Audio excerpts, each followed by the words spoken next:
Hello YouTube. In this video I'm going to teach you guys how to increase your RAM.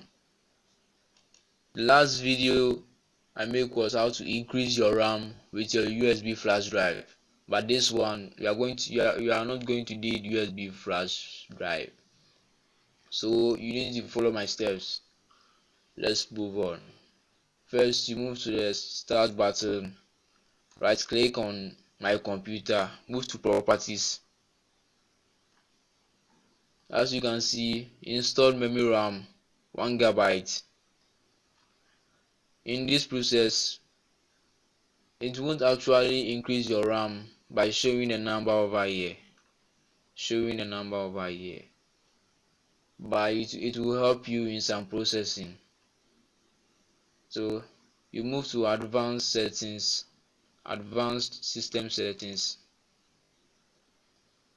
You move to settings over here again, move to advanced again, you move to change.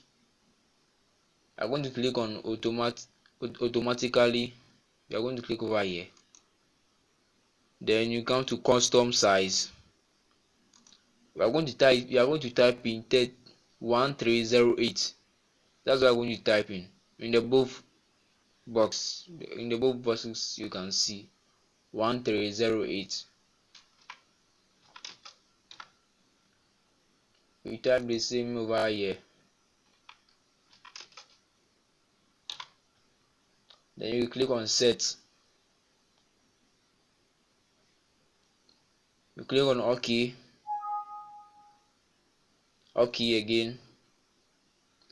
You click on apply, then OK, and OK again too. For now, I won't restart my computer, so I'll restart it later. I'll click on restart later. Remember, as for this process, it won't appear over here. The number over here won't increase, but it's going to help you in some processing which you're going to go through. Thank you. Subscribe to my channel and give a like to my channel. Bye.